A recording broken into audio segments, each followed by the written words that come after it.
அனைவருக்கும் வணக்கம். இன்னைக்கு நம்ம சூப்பரான காரசாரமான முட்டை தோசை எப்படி செய்யறதுதாங்க பார்க்க போறோம். இந்த முட்டை தோசை உடம்புக்கு ரொம்ப ஆரோக்கியமானது, சாப்பிட்றதுக்கு நல்லா டேஸ்டியா இருக்கும். உங்க நீங்க வீட்டுல முட்டை தோசை சுட்டு பார்த்துருப்பீங்க, சாப்பிட்டுருப்பீங்க. ஆனா இந்த மாதிரி நீங்க முட்டை தோசை ட்ரை பண்ணுங்க, நல்லா டேஸ்டியா இருக்கும். வீட்டுல பசங்களும் நல்லா விரும்பி சாப்பிடுவாங்க. வீடியோக்குள்ள போறதுக்கு முன்னாடி நம்ம சேனலை சப்ஸ்கிரைப் பண்ணுங்க, பக்கத்துல இருக்க பெல் ஐக்கானை பிரஸ் பண்ணுங்க.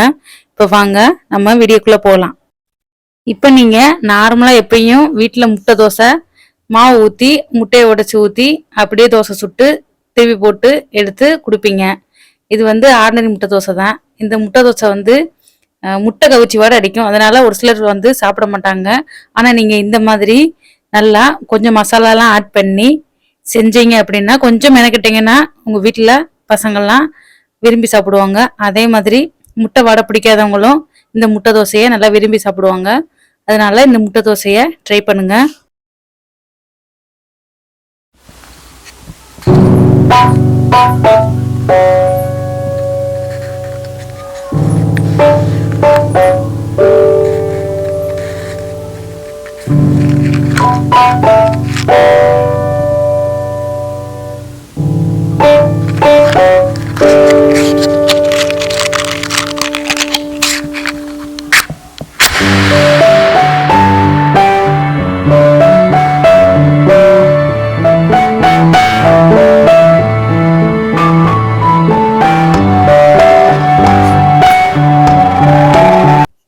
இப்போ வாங்க நம்ம முட்டை தோசை சுடுறதுக்கு முட்டை எடுத்துக்கலாம்.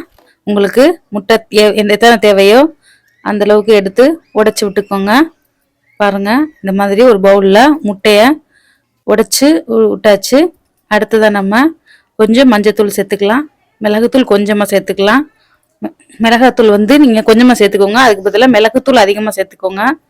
அடுத்ததா கொஞ்சமா உப்பு சேர்த்துக்கலாம். உப்பு சேர்த்துட்டு வெங்காயத்தை நல்லா பொடிசா கட் பண்ணிக்கிட்டு சேர்த்துக்கோங்க. குடமிளகா இருந்துச்சுன்னா சேர்த்துக்கோங்க, குழந்தைங்க விரும்பி சாப்பிடுவாங்க. அடுத்ததா கொத்தமல்லி சேர்த்துக்கோங்க, கருவேப்பிலை கொத்தமல்லி எல்லாத்தையும் நல்லா மிக்ஸ் பண்ணி கொடுங்க. அடுத்ததா நம்ம பெப்பர் பவுடர் போட்டுக்கலாங்க. பெப்பரை நல்லா நுணுக்கிக்கிட்டு நல்லா சேர்த்துக்கோங்க.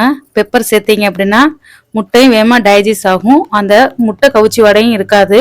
அதனால பெப்பரும் சீரகத்தூளும் சேர்த்துக்கோங்க. எல்லாத்தையும் சேர்த்துக்கிட்டு இப்போ தோசைக்கல்லில் அடுப்பு பற்ற வச்சு போட்டுட்டு நல்லா கல் காஞ்சவுடனே நல்லா தோசையை நல்லா ஸ்ப்ரெட் பண்ணி விட்டு நல்லா மெல்லிசாக ஊற்றிக்கோங்க. நல்லா தோசை நல்லா மெல்லிசாக இருந்தால் தான் நம்மளுக்கு முட்டை உடைச்சி ஊற்றும் போது முட்டையும் மாவும் நல்லா மிக்ஸ் ஆகி நம்மளுக்கு முட்டை தோசை சாப்பிட்றதுக்கு நல்லா டேஸ்டியாக இருக்குங்க. அதனால் தோசையை நல்லா லைட்டாக பேப்பர் மாதிரி நல்லா ஸ்ப்ரெட் பண்ணிவிட்டு எண்ணெய் ஊற்றிக்கோங்க. லைட்டாக மேலாப்பில் எண்ணெய் ஊற்றி கொஞ்சம் தோசை வேகட்டும். இப்போ நம்ம கலக்கி வச்சுருக்க முட்டை கலவையை சேர்த்துக்கலாங்க. முட்டை கலவையை நம்ம தோசைக்கு நடுவில் ஸ்ப்ரெட் பண்ணி விட்டுக்கலாங்க. நல்லா அகலமாக நல்லா ஸ்ப்ரெட் பண்ணி விட்டு நம்ம முட்டையை நல்லா வேக கொடுக்கலாங்க. தோசையில் நல்லா முட்டை வெந்து வரட்டுங்க. இப்போ நம்ம தோசையில் முட்டை கலவையை ஊற்றின பின்னாடி அடுப்பை கொஞ்சம் நல்லா சிம்மில் வச்சுக்கிறோனுங்க. சிம்மில் வச்சுக்கிட்டு நம்ம நல்லா தோசைக்கு வேகிறதுக்கு கொஞ்சம் டைம் கொடுக்கணுங்க. நீங்கள் அடுப்பை ஃபுல்லாக வச்சிங்க அப்படின்னா அடியில் மாவு வெந்துடும், ஆனால் முட்டை சரியாக வேகாமல் இருக்கும். அதனால் அடுப்பை நல்லா குறைச்சி வச்சுக்கிட்டு நீங்கள் முட்டையை நல்லா வேக விட்டுங்க. தோசை மாவோடு சேர்ந்து முட்டை வெந்ததும் திருப்பி போட்டுக்கலாம். திருப்பி போட்டுட்டு நல்லா வேக விடுங்க. நல்லா முட்டை நல்லா கோல்டன் கலரில் வரணுங்க. அந்தளவுக்கு நல்லா வேக டைம் கொடுங்க. பாருங்கள், நல்லா முட்டை நல்லா வெந்து வந்துருச்சு. பாருங்கள், தோசையோட நல்லா வெந்து நல்லா கோல்டன் ப்ரௌன் கலரில் வந்துருச்சு. இப்போ நம்ம முட்டை தோசை சாப்பிட்றதுக்கு ரெடி ஆயிடுச்சுங்க. இப்போ நீங்கள் பிளேட்டில் சர்வ் பண்ணிவிட்டு சட்னி, தக்காளி சட்னியோ இல்லை தேங்காய் சட்னியோ வச்சு கொடுத்தீங்க அப்படின்னா உங்கள் வீட்டில் எல்லாருமே விரும்பி சாப்பிடுவாங்க. ரொம்ப அட்டகாசமாக இருக்குங்க இந்த முட்டை தோசை. நீங்களும் உங்கள் வீட்டில் ட்ரை பண்ணி பாருங்கள். பார்த்துட்டு எப்படி இருந்துச்சுன்னு கமெண்ட் பண்ணுங்கள். தேங்க்ஸ் ஃபார் வாட்சிங்.